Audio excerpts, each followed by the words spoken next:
Hello and welcome times now न भारत देख रहे हैं आप। आपके साथ मैं हूँ श्वेता भट्टाचार्य और आपके साथ मैं हूँ दीपिका यादव। तो रोज की तरह हम दो दोस्त लेकर हाजिर हैं आप दोस्तों के लिए फिट इंडिया का सुपर हिट बुलेटिन, जिसमें तमाम वो खबरें होती है जो आपके लिए जानना बेहद ही जरूरी है और बिल्कुल ही अलग अंदाज में हम वो खबरें भी आप तक पहुँचाते हैं। अलग अंदाज बिल्कुल है, क्योंकि स्टूडियो से बाहर यहाँ पर आकर के खुली हवा में, ताकि फिटनेस के साथ साथ हर खबर आप तक जरूर पहुँचाए। अखबार पढ़ने की आपको जरूरत नहीं है, क्योंकि जितनी भी टॉप हेडलाइंस हैं वो सभी हमारे इस बुलेटिन में कवर होगी। तो शुरू करते हैं फिट इंडिया का सुपर हिट बुलेटिन।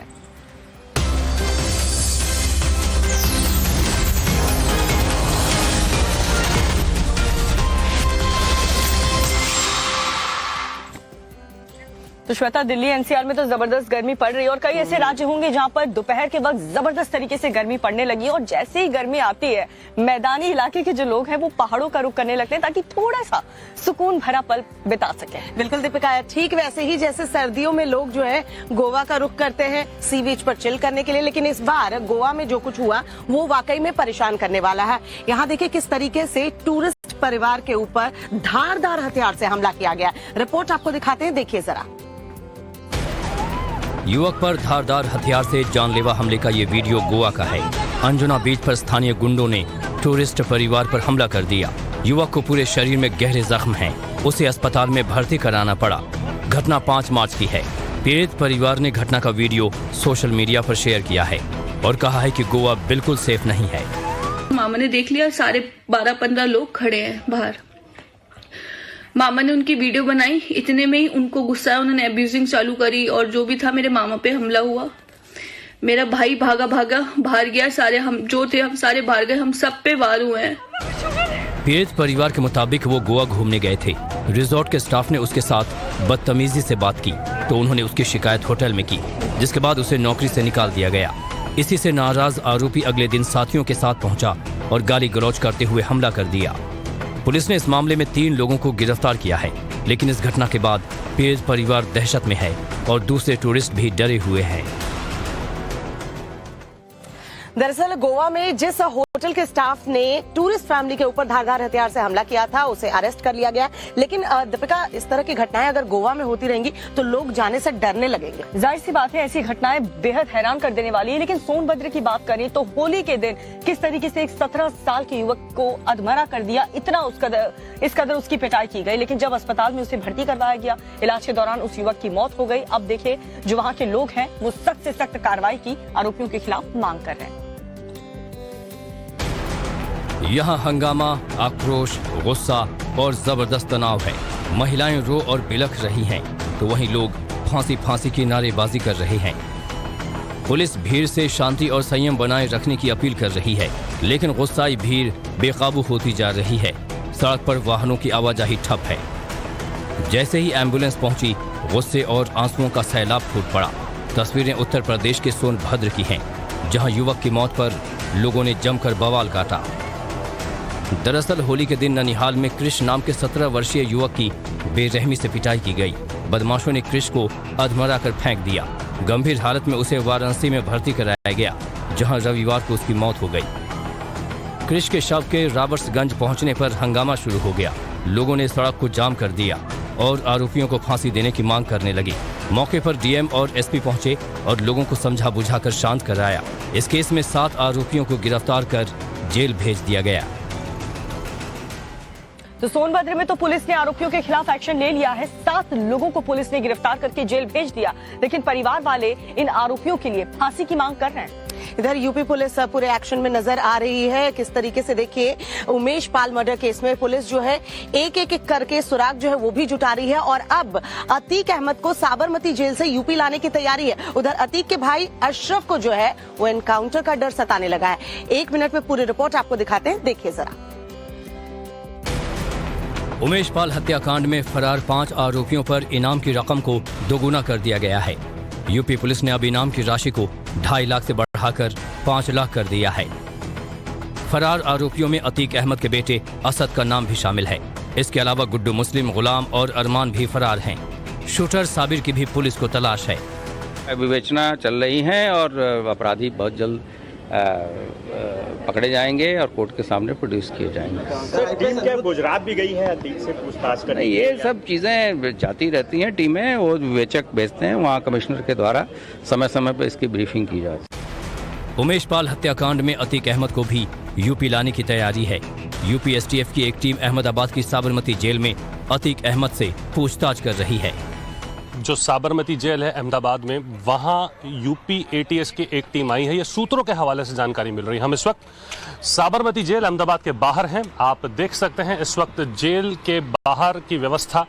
जो हमें जानकारी मिल रही है, जो सूत्र बता रहे हैं, वो यह बता रहे हैं कि अंदर जब से ये मामला गरमाया है उमेश पाल हत्याकांड का, तब सुरक्षा उनके बैरक की, अतीक अहमद की, बढ़ा दी गई है। तो यूपी पुलिस का ये खौफ ही है कि अतीक का जो माफिया भाई है वो जेल से कोर्ट में जाने में भी डर रहा है, और पुलिस का वही कहना है कि अतीक का फरार बेटा भी ज्यादा दूर उनकी गिरफ्त से नहीं है, जल्दी उसे धर दबोचेंगे। और बात करें प्रशासन की सख्ती देहरादून में भी देखने को मिली है, क्योंकि जंगल में जिस तरीके से अवैध तरीके से मजार बनाई गई थी उस पर बुलडोजर चला है। हालांकि लोग कह रहे हैं कि ये 50 साल पुराना है। पूरी खबर क्या है इस रिपोर्ट में देखिए।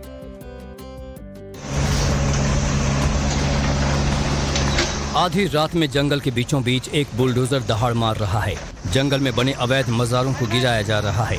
इस मौके पर पुलिस के जवान भी मौजूद हैं।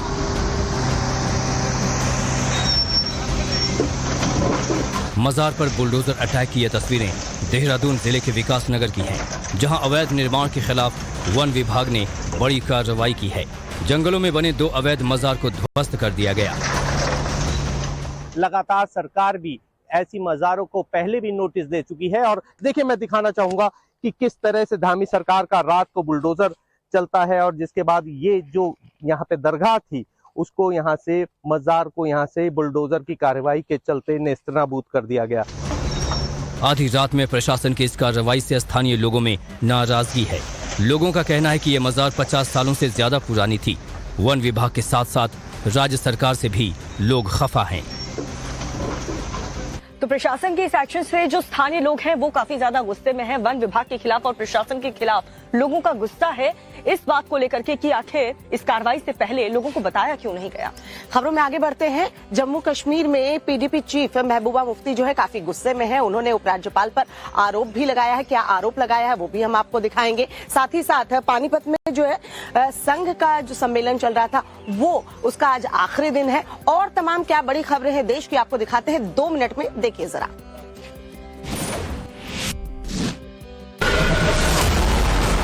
पीडीपी अध्यक्ष महबूबा मुफ्ती ने जम्मू कश्मीर के उपराज्यपाल पर अनर्गल आरोप लगाए।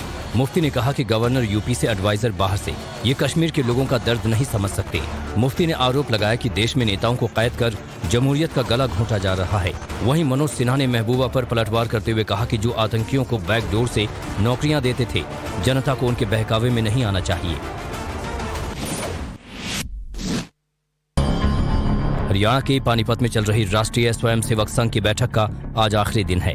बैठक के दूसरे दिन संघ ने कहा है कि कुछ ताकतें समाज में अविश्वास पैदा करने की साजिशें रच रही हैं। इस बैठक में संघ के उच्च पदों पर महिलाओं की एंट्री, मुस्लिमों के बीच संघ के विचार पहुंचाने और 2024 के चुनाव को लेकर भी मंथन हुआ। संघ की कार्यकारिणी बैठक पानीपत के करीब समालखा में चल रही है।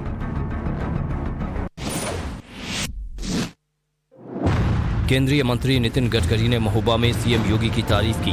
उन्होंने कहा कि कृष्ण ने गीता में कहा था कि दुष्ट प्रवृत्ति का प्रभाव बढ़ता है तो लोगों की रक्षा के लिए मैं अवतार लेता हूं। योगी जी ने सज्जनों की रक्षा करने और दुर्जनों के खिलाफ कठोर कदम उठाए हैं। वहीं गडकरी ने मोदी की तारीफ की और कहा कि मोदी और योगी मिलकर राम राज्य स्थापित कर रहे हैं। दिल्ली में आम आदमी पार्टी सरकार ने कहा है कि हर वर्ग के लिए बिजली सब्सिडी जारी रहेगी। सरकार का कहना है कि डीईआरसी ये सलाह नहीं दे सकता कि किसे सब्सिडी दें और किसे न दें। उपराज्यपाल ने डीईआरसी की सलाह के आधार पर सब्सिडी 1 से 3 किलोवाट के बिजली कनेक्शन पर सीमित करने के लिए कहा था। उपराज्यपाल ने दावा किया था कि इससे हर साल 316 करोड़ रुपए की बचत होगी। सुप्रीम कोर्ट ने इलाहाबाद हाईकोर्ट परिसर में बनी मस्जिद को हटाने के लिए 3 महीने का वक्त दिया है। सुप्रीम कोर्ट ने अपने फैसले में इलाहाबाद हाईकोर्ट के फैसले को बरकरार रखा है। सुप्रीम कोर्ट ने अपने आदेश में कहा है कि 3 महीने में हर हाल में जगह खाली करा ली जाए। इससे पहले हाईकोर्ट ने फैसले में कोर्ट परिसर से मस्जिद हटाने का आदेश दिया था, जिसके खिलाफ मुस्लिम संगठन सुप्रीम कोर्ट गए थे। दिल्ली में बिजली सब्सिडी के बहाने एक बार फिर से उपराज्यपाल और अरविंद केजरीवाल की सरकार के बीच ठनी हुई है। अरविंद केजरीवाल की सरकार दरअसल उपराज्यपाल को संविधान का पाठ पढ़ाने की कोशिश में लगी हुई है। और इधर संसद में बात करें तो सरकार और विपक्ष के बीच भी जबरदस्त ठनी हुई है। देश भर में जिस तरीके से सीबीआई और ईडी की एक्शन लिए जा रहे हैं, जो कार्रवाई हो रही है उसको लेकर के और साथ ही अडानी केस को लेकर के तीखे सवाल विपक्ष सरकार से पूछ रहा है। पूरी खबर बस 1 मिनट में दिखाते हैं। लंदन में राहुल गांधी के दिए गए बयान पर हिंदुस्तान की संसद में जमकर बवाल हुआ। बीजेपी ने राहुल गांधी के लंदन में दिए गए बयानों को मुद्दा बनाते हुए कांग्रेस को घेरा, तो वहीं विपक्ष ने अडानी पर हिंडनबर्ग रिपोर्ट का मामला उठाया। रक्षा मंत्री राजनाथ सिंह ने राहुल गांधी से माफी मांगने की मांग की, तो वहीं केंद्रीय मंत्री पीयूष गोयल ने कहा कि आज दुनिया भारत का गुणगान कर रही है और राहुल गांधी भारत के लोकतंत्र, न्यायपालिका, मीडिया का अपमान कर रहे हैं। एक विपक्षी नेता विदेशी देश में जाकर और भारत के लोकतंत्र पे अनाप शराब बातें करते हैं। भारत की प्रेस, भारत की जुडिशरी, भारत की मीडिया, भारत के इलेक्शन कमीशन, भारत की सेना सभी के ऊपर आरोप लगाते हैं। राहुल गांधी को लेकर संसद में खूब हंगामा हुआ, नारेबाजी की गई, तो कांग्रेस अध्यक्ष मल्लिकार्जुन खड़गे ने राहुल गांधी का बचाव करते हुए पीएम मोदी पर निशाना साधा। अगर हमने कुछ कहा कि डेमोक्रेसी यहाँ पर नहीं चल रही ठीक ढंग से, संविधान के अनुसार नहीं चल रही है, डेमोक्रेसी के उसूलों के तहत नहीं चल रही है, तो देखिए विपक्ष तो लगातार सवाल खड़े कर रहा है सरकार के खिलाफ और सरकार जो है विपक्ष के इन सवालों को बेवजह के सवाल बता रही है और इसी को लेकर के जबरदस्त बवाल और हंगामा कल देखने को मिला। इधर पंजाब में अमृतपाल जो है वो बवाल कर रहा है। दरअसल खालिस्तानी समर्थक अमृतपाल के समर्थकों के जब गुर्गों के जो है लाइसेंस, हथियार लाइसेंस रद्द किए गए हैं, तो अब वो सरकार को देख लेने की धमकी दे रहा है। रिपोर्ट आपको दिखाते हैं, देखिए जरा। अजनाला थाने में उपद्रव और पुलिसकर्मियों पर हमले का आरोपी अमृतपाल खुली चुनौती दे रहा है। साथियों के लाइसेंस रद्द करने के सवाल पर अमृतपाल ने साफ कर दिया है कि वो सरकारी सुरक्षा नहीं लेगा। सरकारी ਤੇ ਅਸੀਂ ਕਦੇ ਵੀ ਨਹੀਂ ਲੈਂਦੇ, ਉਹ ਫਿਰ ਪੰਥ ਮੌਕੇ ਤੇ ਅਸੀਂ ਫੈਸਲਾ ਕਰਾਂਗੇ ਕੀ ਕਰਨਾ ਹੈ। ਕੋਈ ਗੱਲ ਨਹੀਂ, ਉਹ ਫਿਰ ਸਰਕਾਰ ਨੂੰ ਵੀ ਜਦੋਂ ਭਾਈਦਿਆਂ ਨੂੰ ਕਹਿੰਦੇ ਵਾਣ ਇੱਕੋ ਜਿਹੇ ਹੁੰਦੇ ਆ, ਇਹਨਾਂ ਨੇ ਜੇ ਫੈਸਲਾ ਕੀਤਾ ਵੀ ਸਿੱਖਾਂ ਨੂੰ ਨਿਹੱਥੇ ਕਰਨਾ ਤੇ ਸਿੱਖਾਂ ਨੇ ਫਿਰ ਸਾਰੀ ਉਮਰ ਨਿਹੱਥੇ ਤੇ ਸਾਨੂੰ ਨਹੀਂ ਉਹ ਕਰ ਸਕਦਾ। ਅਸੀਂ ਆਪਣੀ ਸਿਕਿਉਰਿਟੀ ਕਰਨੀ। अमृतपाल ने कहा कि अगर साथियों के लाइसेंस रद्द किए गए तो आगे की रणनीति वो खुद तय करेंगे। सरकार सिखों को निहत्था करने की साजिश रच रही है। दरअसल अजनाला की घटना के बाद मान सरकार गन कल्चर के खिलाफ एक्शन में है। बड़ी संख्या में हथियारों के लाइसेंस रद्द किए गए हैं, जिससे अमृतपाल नाराज है। खुलेआम खालिस्तान की मांग करने वाले अमृतपाल ने सिख और निहंग संगठनों को एकजुट होने के लिए कहा है। गाड़ी छीनने के केस में साथी के पकड़े जाने पर उसने कहा है कि कोई कुछ समय के लिए मेरे पीछे कोई खड़ा हो जाए और गलत कर दे तो मेरी जिम्मेदारी नहीं है। अमृतपाल दरअसल ये कह रहा है कि अपनी सिक्योरिटी और सरकार के हथियार वापस लेने के बाद नया प्लान बनाएंगे, लेकिन साथ ही साथ ये भी कह रहा है कि खालिस्तान की मांग जो है वो जारी रहेगी। और इधर बागेश्वर धाम से भी मांग लगातार उठती हुई नजर आ रही है। दरअसल धीरेन्द्र शास्त्री हिंदू राष्ट्र की बात कर रहे हैं, मांग उठा रहे हैं, पुरजोर तरीके से वो मांग कर रहे हैं कि हिंदू राष्ट्र बना दिया जाए और इसी को लेकर के वो युवाओं से जल्द शादी करने की अपील भी कर रहे हैं। ऐसा क्यों है, आप भी देखिए इस पूरी खबर को। बागेश्वर धाम वाले बाबा ने एक बार फिर हिंदू राष्ट्र की मांग उठाई है। एक बार फिर कहा है कि हिंदू राष्ट्र तो बनकर रहेगा और इस बार धीरेन्द्र शास्त्री ने आम लोगों से हिंदू राष्ट्र बनाने में सहयोग मांगा है। बाबा ने युवाओं से जल्द शादी करने की अपील की है और शादी के बाद 4 बच्चे पैदा करने का भी आह्वान किया है।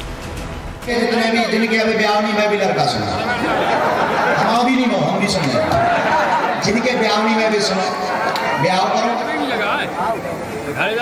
3-4 बाल बच्चे हों, 2 ठैया राम के नाम।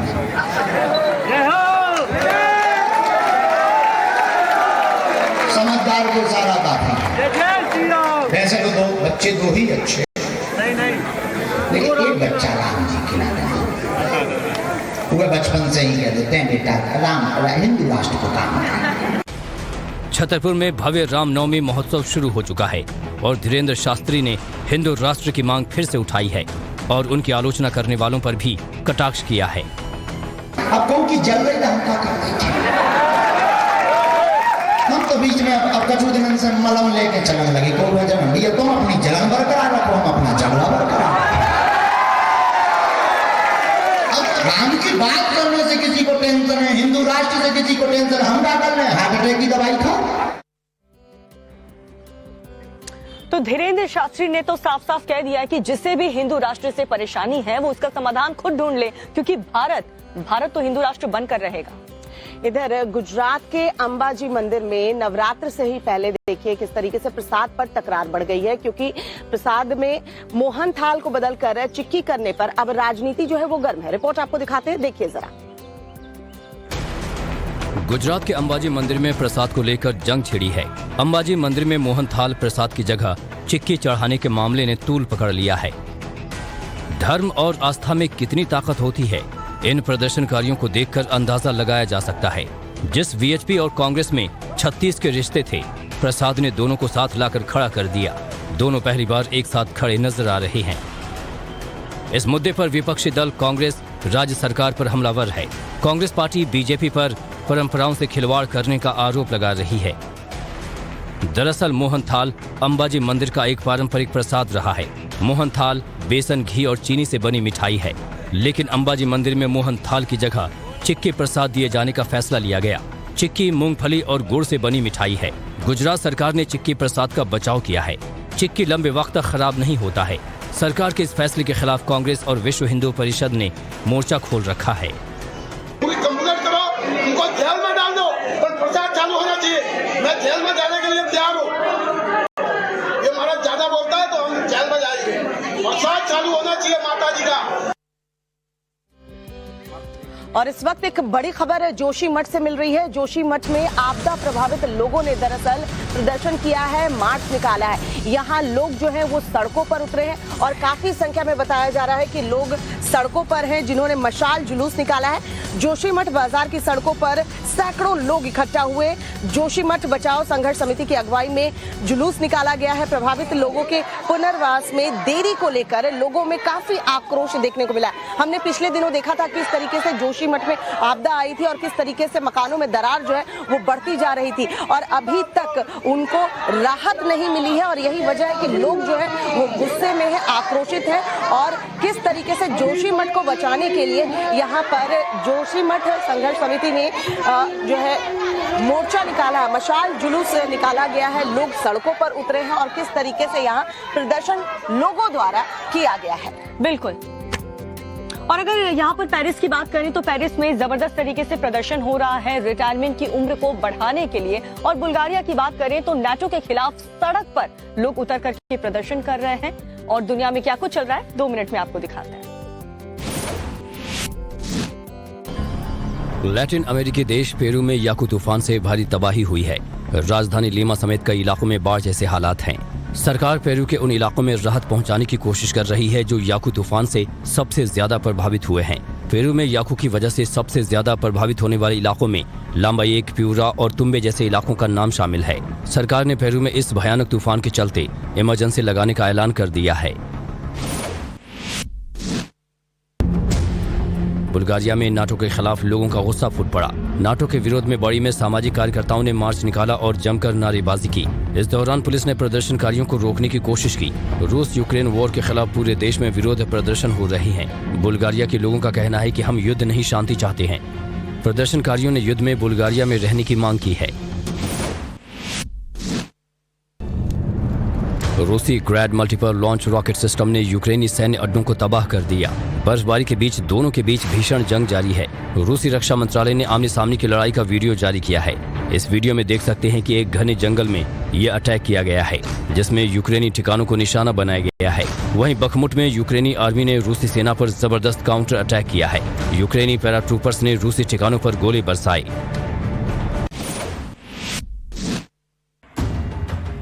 कूड़े के ढेर का ये वीडियो फैशन सिटी पेरिस से सामने आया है, जहां नई पेंशन पॉलिसी के विरोध में सफाई कर्मी कई दिनों से हड़ताल पर हैं। पेरिस में जगह जगह कूड़े का अंबार लग गया। फ्रांस के राष्ट्रपति इमैनुअल मैक्रों के न्यू पेंशन बिल को सीनेट ने मंजूरी दे दी है। इसी के साथ रिटायरमेंट की उम्र 62 से बढ़कर 64 होने का रास्ता साफ हो गया। इस पेंशन स्कीम को मैक्रों के दूसरे कार्यकाल का सबसे ऐतिहासिक कदम बताया जा रहा है।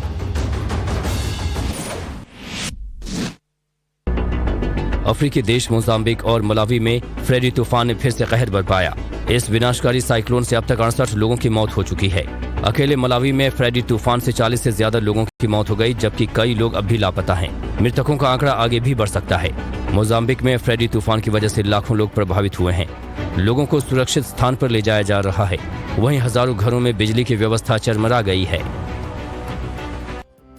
तो पेरिस की सड़कें तो इसीलिए गंदी है क्योंकि जो सफाई कर्मचारी हैं वो नहीं चाहते कि रिटायरमेंट की जो उम्र है उसे बढ़ाया जाए, और इसी वजह से प्रदर्शन वहां पर किया जा रहा है। हालांकि सरकार इसे ऐतिहासिक फैसला बता रही है, लेकिन जनता इस फैसले को समझ नहीं पा रही। तो पेरिस में उधर बवाल हो रहा है, इधर जयपुर की बात करें तो जयपुर में भी बवाल जो है वो बढ़ गया है। मंत्री शांति धारीवाल के बयान के बाद बीजेपी ने मानो मोर्चा ही खोल दिया है। दरअसल मंत्री शांति धारीवाल ने शहीदों की विधवाओं को लेकर विधानसभा में गलत शब्दों का इस्तेमाल किया, तो बीजेपी ने मोर्चा खोल दिया। यहां तक कि मंत्री शांति धारीवाल ने बीजेपी सांसद को आतंकी समान कह डाला। रिपोर्ट आपको दिखाते हैं, देखिए जरा। राजस्थान में वीरांगनाओं की मांगों पर सियासत चरम पर है। विधानसभा में भी जमकर हंगामा हुआ। मंत्री शांति धारीवाल ने कहा कि वीरांगना ने देवर से शादी कर ली है और अब उसके लिए नौकरी मांग रही है। क्या कभी ऐसा हुआ है? रोहतास लामा का देवर तो ऑलरेडी मैरिड था, जिससे 2 बच्चे हैं, और फिर वो नाते चली गई उनके। अब नाते चल के कहती है कि मेरे देवर को दो नौकरी। वाह भाई वाह, अच्छा अजीब तमाशा है। धारीवाल ने बीजेपी सांसद किरोड़ी लाल मीणा को आतंकवादी तक कह दिया, जिसको लेकर बीजेपी विधायक हमलावर हो गए। पर सभापति महोदय, जिन्होंने अपना सुहाग खोया, 3 साल का बच्चा साथ में, आत्मा रो उठी जब देख रहे हैं पुलिस वीरांगना को घसीट रही है, मार रही है, पीट रही है। और सांसद किरोड़ी लाल 72 साल का व्यक्ति, आज सभापति में वर्टाइगो के पुराने मरीज है, उनके आधे अंग में काम करना बंद कर दिया। बीजेपी का आरोप है कि शहीदों के परिजनों को किए गए वादे 4 साल बाद भी पूरे नहीं किए गए। सांसद किरोड़ी मीणा के साथ पुलिस ने मारपीट की। तिरंगा यात्रा निकालने जयपुर में पहुंचे केजरीवाल ने भी शहीदों के मुद्दे को भुनाने में देर नहीं लगाई। शहीदों की विधवाएं जब अपना हक मांगने के लिए जाती है तो उनको बेइज्जत करके उनको भेज दिया जाता है। वीरांगनाएं पुलिस कस्टडी में घर पर हैं। आरोप है कि मंजू जाट के साथ पुलिस ने बर्बरता की है। उन्होंने अपने जख्मों के कुछ फोटो दिखाए हैं। तो शहीदों की वीरांगनाओं के हक की बात को लेकर अभी तक बीजेपी और कांग्रेस के बीच जो है जमकर राजनीति हो रही थी, लेकिन अब देखिए किस तरीके से अरविंद केजरीवाल जो है वो राजस्थान के रण में कूद पड़े हैं। अरविंद केजरीवाल कांग्रेस और बीजेपी को आपस में भाई बहन बता रही है। हालांकि कांग्रेस ये कह रही है कि जिस तरीके से अरविंद केजरीवाल ये जो बयानबाजी कर रहे हैं और जो ठेला लगाने की कोशिश वो जयपुर में कर रहे हैं, ऐसा नहीं होने वाला है। पूरी खबर देखिए इस रिपोर्ट। दिल्ली के सीएम अरविंद केजरीवाल और पंजाब के सीएम भगवंत मान ने जयपुर में तिरंगा रैली निकाली। सैकड़ों लोगों के जनसमूह के बीच केजरीवाल ने चुनाव में जीत का दम भरा। राजस्थान में बिना नाम लिए अशोक गहलोत और वसुंधरा राजे को भाई बहन की मिली भगत वाली सरकारें बता दी। एक बार बीजेपी, एक बार कांग्रेस, तो बारी बारी इन लोगों को आपने मौका दिया, बारी दोनों ने लूटा। चोर मौसेरे भाई, कोई कह रहा था दोनों भाई बहन हैं। तिरंगा यात्रा और रोड शो में आम आदमी पार्टी के निशाने पर कांग्रेस और बीजेपी के नेता रहे। भगवंत मान ने तो ये तक कह डाला कि दिल्ली के शिक्षा और स्वास्थ्य मॉडल से डरकर केंद्र ने सिसोदिया और सत्येंद्र जैन को जेल में डाल दिया। इतने अच्छे स्कूल बना दिए, गरीबों के बच्चे पढ़ लिख रहे हैं, गरीबों के बच्चे तो वकील बन रहे हैं, गरीबों के बच्चे तो डॉक्टर बन रहे हैं। ये तो समझदार हो जाएंगे तो सोचकर वोट डालेंगे तो कांग्रेस और बीजेपी को कोई भी नहीं डालेगा। तो जिसने स्कूल बनाए उसको अंदर कर दो। मनीष सिसोदिया को अंदर कर दिया भाई साहब। आम आदमी पार्टी दावा कर रही है कि कांग्रेस को उखाड़ फेंकेंगे, लेकिन कांग्रेस कह रही है कि कितने आए कितने गए। कांग्रेस खड़ी थी और इस बार भी कांग्रेस ही विजय पताका फहराएगी। आम आदमी पार्टी की दुकान यहाँ नहीं है राजस्थान में। अभी तो ना थड़ी लगी है ना ठेला चला है उनका, बेवजह परेशान हो रहे हैं। यहाँ पे आम आदमी पार्टी का कोई लेना देना नहीं। आम आदमी पार्टी ने कुछ किया ही नहीं यहाँ पे। कहीं करे लेट है आम आदमी पार्टी। आम आदमी प्रताप सिंह हेड है, रोड मास्टर हूँ मैं, पूरा राजस्थान मुझे जानता है। राजस्थान का सियासी पारा नापने के बाद अब केजरीवाल मध्य प्रदेश का रुख करेंगे।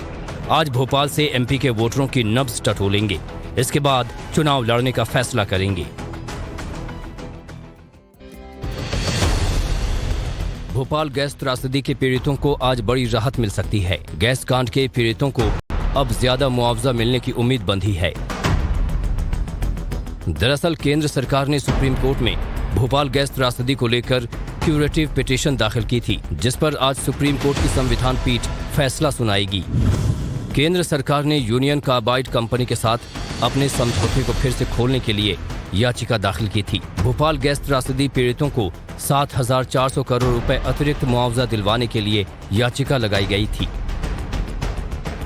इस मामले में 12 जनवरी को संविधान पीठ ने फैसला सुरक्षित रख लिया था और अब इसकी सुनवाई होगी।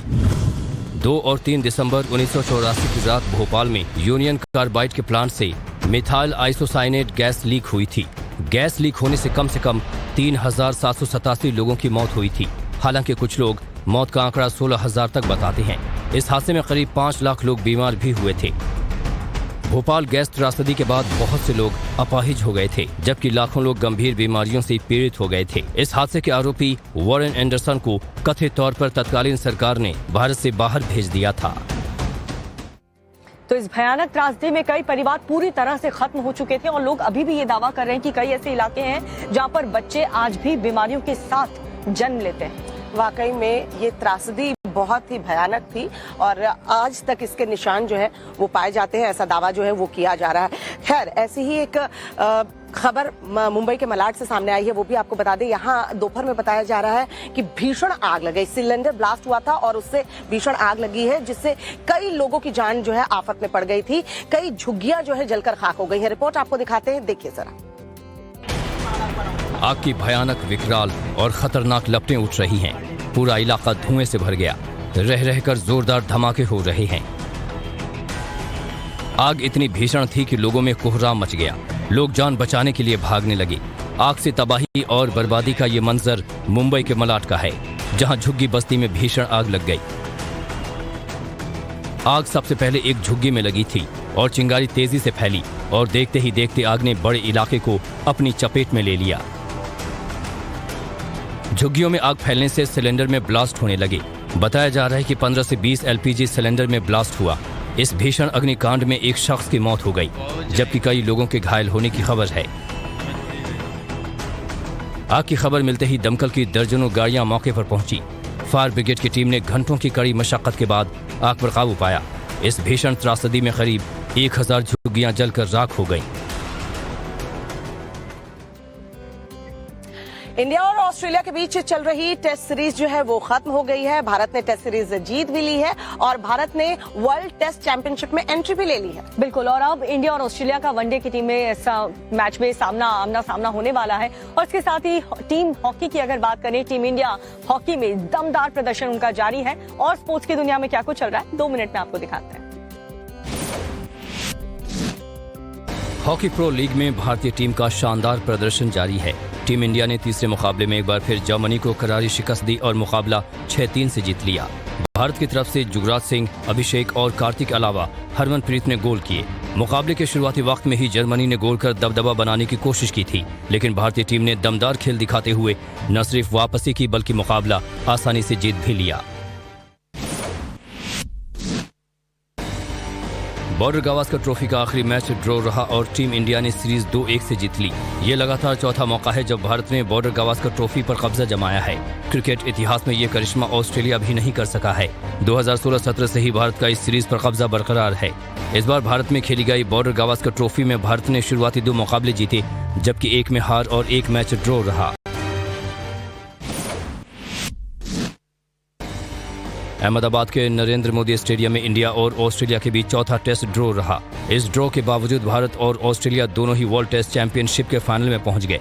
अब भारत और ऑस्ट्रेलिया के बीच 7 जून से लंदन के ओवल मैदान पर वर्ल्ड टेस्ट चैंपियनशिप का फाइनल खेला जाएगा। भारत को 5वें दिन टेस्ट मैच में जीत की उम्मीद थी, लेकिन भारतीय गेंदबाज पहली पारी की तरह ही दूसरी पारी में भी करिश्मा नहीं कर पाए। भारत को वर्ल्ड टेस्ट चैंपियनशिप के फाइनल में पहुंचाने के लिए न्यूजीलैंड की टीम ने बड़ा योगदान दिया। न्यूजीलैंड को श्रीलंका के खिलाफ आखिरी दिन मैच जीतने के लिए 285 रन की जरूरत थी। शुरुआती 2 विकेट जल्दी गिरने के बाद केन विलियमसन ने खूंटा गाड़ दिया। पहले सदी हुई और फिर तेज रफ्तार से बल्लेबाजी की। न्यूजीलैंड को एक वक्त 20 ओवर में 150 रन बनाने थे। न्यूजीलैंड ने आखिरी बॉल पर टेस्ट मैच में जीत दर्ज की।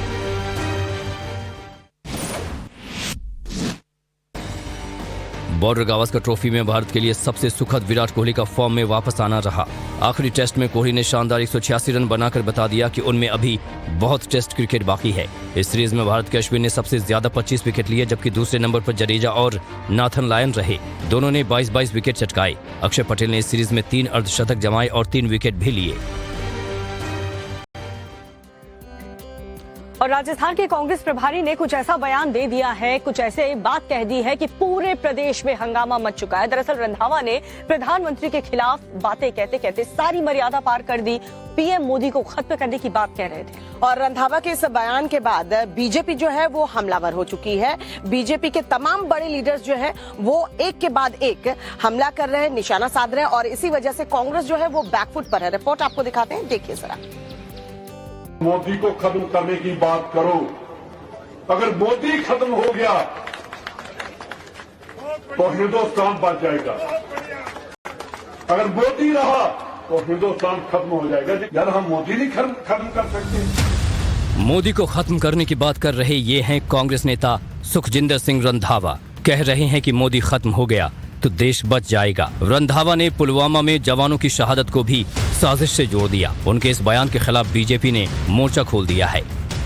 अब जिनका नेतृत्व इस तरह से आधारहीन बुद्धिहीन बात करेगा, उनसे मुझे लगता है इससे ज्यादा अपेक्षा नहीं करनी चाहिए। सतीश पुनिया ने कहा कि रंधावा ने न सिर्फ जवानों की शहादत का अपमान किया है, बल्कि पीएम पद की गरिमा का भी अपमान किया है। इस तरीके से बार बार शहादत का अपमान करना, देश का अपमान करना, देश के लोकतंत्र की मर्यादा का अपमान करना।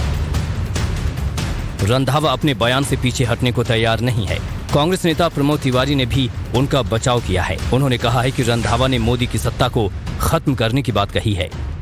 उस मोदी के साम्राज्य को समाप्त करना होगा, उसकी सत्ता को समाप्त करना होगा, उसकी सरकार को समाप्त करना होगा। प्रमोद तिवारी भले ही सफाई दें, लेकिन मोदी की कब्र खोदने की बात कांग्रेस नेता बार बार करते हैं।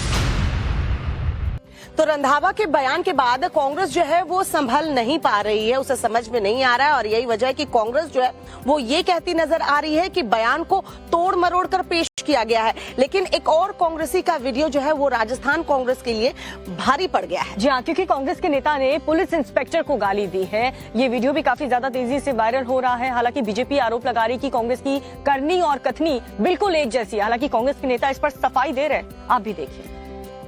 दूर हट जा, गेट आउट। हाथ जोड़ रहे सर आप, दूर हाथ जोड़ रहे। अरे दूर हट जा इसको। न वर्दी का लिहाज, न भाषा की मर्यादा।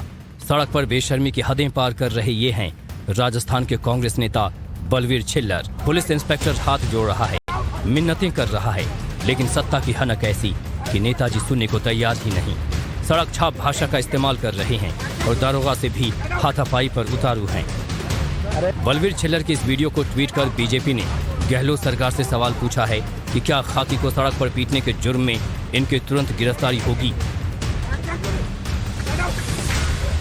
चुनावी साल में चौतरफा किरकिरी होने पर बलवीर छिल्लर ने सफाई दी है और कहा है कि हमारी गाड़ी को टक्कर मारी थी, नशे में कार चला रहा था ड्राइवर।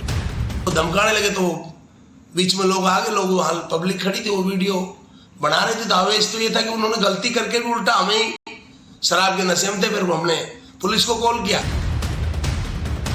वजह कुछ भी हो, लेकिन इस तरह पुलिस से बदसलूकी और हाथापाई को कतई जायज नहीं ठहरा सकती। तो चुनावी साल है और कांग्रेस पार्टी द्वारा जिस तरीके से बयान नेता दे रहे हैं वो पार्टी के लिए बहुत बड़ी मुसीबत बन सकती है, क्योंकि जो विधानसभा चुनाव होते हैं उसका असर लोकसभा चुनाव में भी पड़ता है। ऐसे में कांग्रेस पार्टी को बहुत ही सोच समझकर बयानबाजी करने की जरूरत है। उधर लोकसभा चुनाव की तैयारी में तो अखिलेश यादव भी है। बिजनौर जब अखिलेश यादव पहुंचे तो पुराने पिछले लोकसभा चुनाव की जो है टीस उनकी निकल आई। उन्होंने खुद कह दिया दीपिका कि बुआ ने तो खुद वोट ले लिए, लेकिन काम ऐसा किया बीजेपी को जिताने वाला। रिपोर्ट आपको दिखाते हैं, देखिए जरा। समाजवादी पार्टी के मुखिया अखिलेश यादव मिशन 2024 की तैयारी में जुट गए हैं। अखिलेश जहां संगठन को मजबूत करने में जुटे हैं, तो वहीं सोशल इंजीनियरिंग के जरिए वोट बैंक को साधने की कोशिश कर रहे हैं। अखिलेश यादव जहां कांग्रेस और बीएसपी से दूरियां बनाते दिख रहे हैं, तो वहीं छोटे छोटे दलों को तवज्जो दे रहे हैं। बिजनौर में एसपी प्रमुख अखिलेश यादव के बयान को सुनकर अंदाजा लगा सकते हैं कि 2024 चुनाव में एसपी की चुनावी रणनीति क्या होगी। अखिलेश ने बहुजन समाज पार्टी पर जमकर हमला किया। उन्होंने कहा कि बसपा बीजेपी को नहीं हराना चाहती है, बल्कि बीएसपी का लक्ष्य है समाजवादी पार्टी हारे। बहुत सारे समीक्षा के बाद ये बात निकल करके आई कि बहुजन समाज पार्टी बीजेपी को नहीं हराना चाहती है।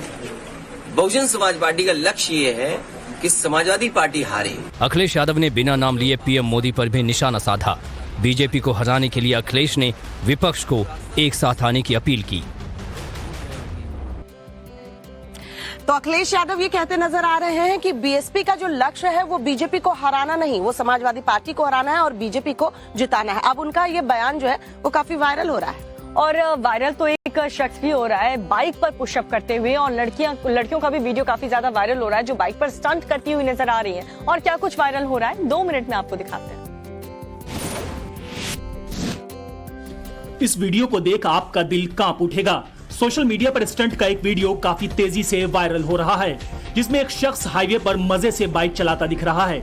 इस दौरान शानदार बैलेंस दिखाते हुए युवक बाइक पर ही पुशअप करने लगता है। वीडियो देखने में भले ही अच्छा लगे, लेकिन ऐसा करना खतरनाक साबित हो सकता है। इसलिए वायरल वीडियो के कैप्शन में लिखा है, जिंदगी इतनी सस्ती है क्या।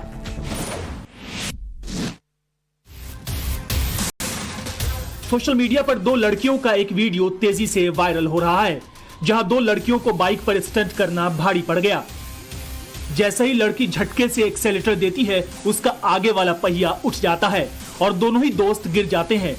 गिरते ही आगे वाली लड़की खुद को मैनेज करती है, तो वहीं पीछे वाली सिर के बल गिर जाती है।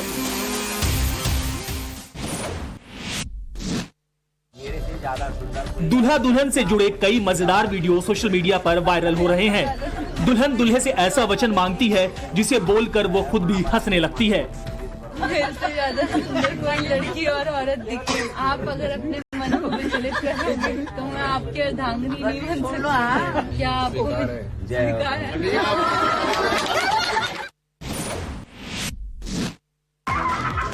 आपने शादी के मौके पर किसी आंटी को इस तरह से नाचते पक्का नहीं देखा होगा। वीडियो किसी शादी के फंक्शन का है, जहां महिलाओं और बच्चों को चिकन सॉन्ग पर नाचते देखा जा सकता है। इसी बीच एक आंटी ने अपने जोरदार मुर्गा नाच से यादगार बना दिया।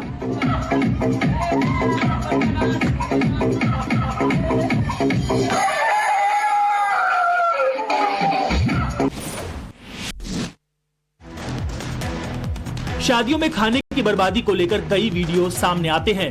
ऐसे में एक भावुक वीडियो सामने आया है। वीडियो में 2 छोटी बच्चियों को शादी में लोगों का बचा हुआ खाना प्लेट से समेटकर उसे इकट्ठा करते देखा जा सकता है। बच्चियां मेहमानों के खाना खाने के बाद टेबल पर रखी हुई प्लेट में पड़ा हुआ जूठा खाना समेट रही हैं। वीडियो लोगों को रुला रहा है।